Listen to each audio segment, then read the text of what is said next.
好，观众朋友，这一节持续来关心的是俄乌战争。这一回，川普变脸了，他改挺普丁。白宫在这边跟泽伦斯基做会谈，竟然是火爆失控哦。川普不断的骂脏话。等一下来关心说，泽伦斯基跟他要了战斧巡弋飞弹，突然间被遭到拒绝了，并且川普逼他要吞下这个顿巴斯给俄罗斯。乌克兰的防线是否已经全部裂开了？开出了致命的缺口呢？今天会来一次的做解读。我们先来看到，这是来自于英国金融时报最新的报道。10月17号这一天，2度的川普跟泽伦斯基又再次的爆发了激烈的口角。地点就在白宫会面的时候，原来是发生这样的事情。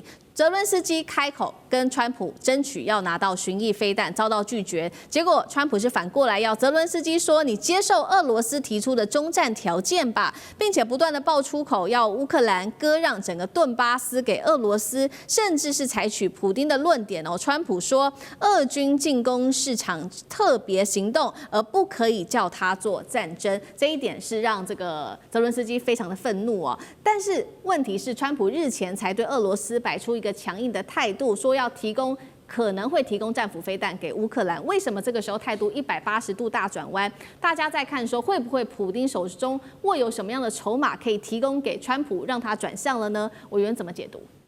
其实不能完全怪川普转向。你想想看，几年前，哇，好多国家的国会都邀请泽伦斯基演讲啊，还起立鼓掌啊，英雄式的欢迎。现在还有吗？还有很多国际组织的集会，一定要找泽伦斯基来视讯演讲或者到场演讲，那个热烈情况大家还记得吗？那为什么今天会这样子？因为他已经变成过街老鼠，人人害怕。就说来就是要钱，来就要武器，然后你又打不赢要造成乌克兰死伤，甚至于那个米尔斯海默教授都还公开讲 Ukraine finished， 什么意思？乌克兰结束了。那你现在还在扯说，哎，你能够打多久？不，这个当然，这个川普跟他的争执，川普的立场就是说，既然打不赢啊，就结束吧，停战，还有一个生活的空间。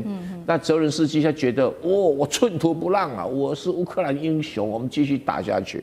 那那个川普当然很生气，你有什么本钱打下去啊？你跟我要战斧飞弹，你就打得出来吗？当然，这是我的设计对白啊。本来这个川普还吹牛说，哎呀，我跟普丁讲啊，你难道不停战要我送几千颗这个战斧导弹给乌克兰吗？以下是我设计对白，我说搞不好这个普丁就轻轻松松讲说，哦，你送几千颗战斧导弹去给乌克兰，我会送10几颗核导弹给乌克兰，看谁输谁赢。我看了这一场战争根本没得打了嘛。我从第一天我就说这个乱打一通，那不可能打赢这样的战争。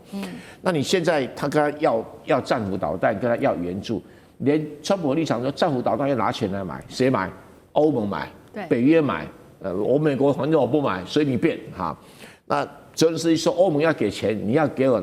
然后泽伦斯基说，川普说你也打不赢，你干脆停战，停战条件就照普丁的要求吧，因为普丁现在已经打过了那个打超出去原来的那个扎波罗热的很多地块了嘛。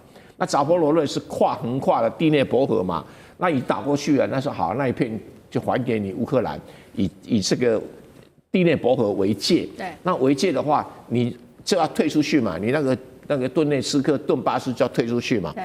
其实这个也是未来会形成的局面，已经没有办法改变了。现在只是要不要打而已哈。那这个当然有人讲说，顿巴斯对乌克兰多重要，一定要防守，算了，拜拜了，已经不可能了哈。那这个什么去炒那个所谓特别行动或者战争，已经没有什么意义了。你分清楚这样还有什么意义吗？你如果说战争是讲全面战争，也没有错。目前这个普丁并没有要占领整个乌克兰的计划，所以他不算是全面战争。那轰炸的也差不多啦，那你所谓特别军事行动，那是普丁的说法嘛？但是我知道普丁很成功的哈，去一通电话就把川普摆平。哎呀，我们在那个白令海峡盖一个川普普丁隧道啊，你看听着多舒服啊，对，可以名垂万年，然后。这个反正你也打不赢了，我们就就此收手吧。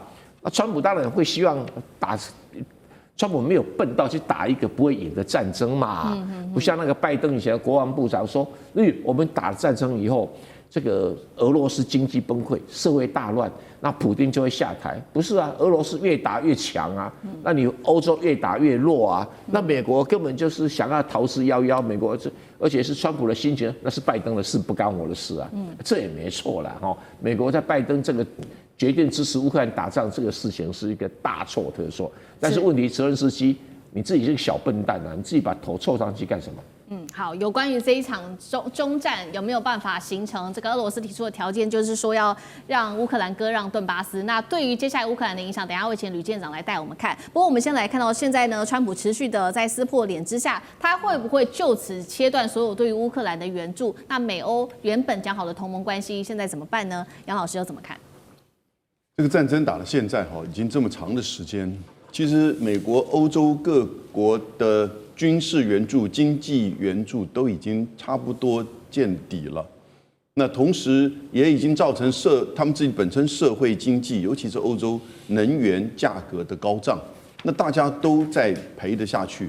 那接下来以这个战争的目前的情况，如果恶化的话，说不定会对欧洲国家的安全甚至都造成威胁。因此，美国要思考的不只是说，他可能适可而止，没有办法再支持下去。那同时，乌克兰再打下去，是不是会失去更多的土地，死亡更多的人，那就更难解决收拾。那同时也会影响到整个欧洲的稳定，美国因此跟欧洲的这种连结关系就会受到挑战。所以是多层面，不要只是看川普，他好像跟泽伦斯基在吵架，他吵架的背后有很多的战略的意涵，可能是无意，也可能是真的分析深刻之后呢，他被告知说这个战争要结束。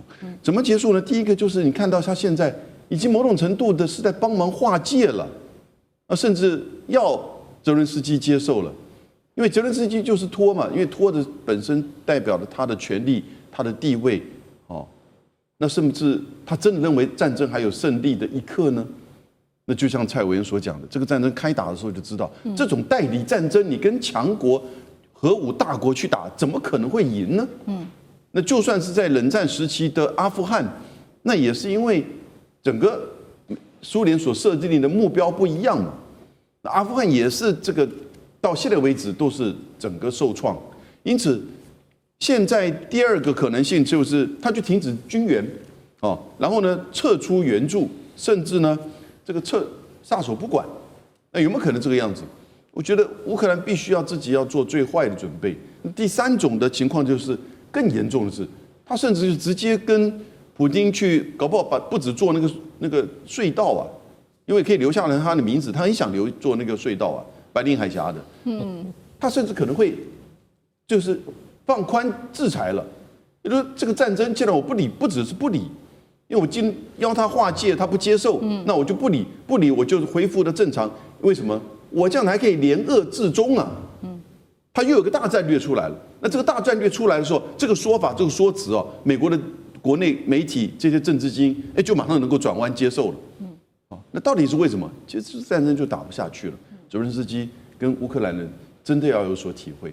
好，那接下来乌克兰恐怕要做好准备了。这个中战的结果，可能结局最后还是朝向俄罗斯提出的这个方向去走。那俄罗斯提出的方向说要中战，刚刚我们提到了嘛，就是乌克兰要放弃割让这个顿涅茨克州，就是割让顿巴斯这个地区，对于接下来乌克兰的影响，等一下我们来看。那普丁他也表达了说，好，作为交换，那我们则是会让出部分的扎波罗热州跟赫尔松地区。那现在来自于美国智库说呢，为什么乌克兰迟迟都不愿意把这个顿巴斯还有这个顿涅茨克州给交出去的原因，就是它是乌克兰很重要的这个工业重心之外，它也是防线很重要的一个要塞地区。如果说真的拱手让给俄罗斯的话，他们担心是接下来俄罗斯恐怕会掌握住整个东部的战略跳板，下一步直接进逼到的地方就是第聂伯罗彼得罗夫斯克了。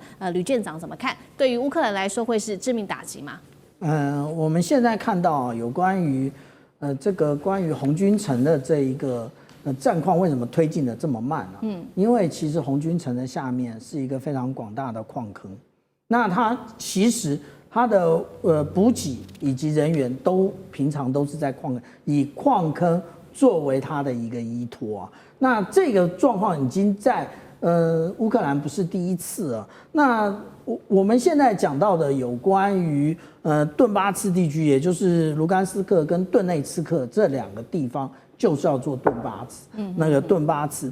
那顿巴斯这个本身也就是矿产最为丰富的地方，然后也就是我们刚刚讲到为什么有这么多矿坑的地方，都是在都是这个原因啊。那如果是这个原因的话，那现在如果把这一个乌东整个都拱手交给了俄罗斯的话，其实对于乌克兰的下一个世代来讲，即使是仗打完了，其实一无所有。不但人口锐减，那甚至连生财的工具都没有了，最后只剩的就是耕种大批的这种小麦而已。那这个是对于乌克兰来讲是其实是赔了夫人又折了兵啊。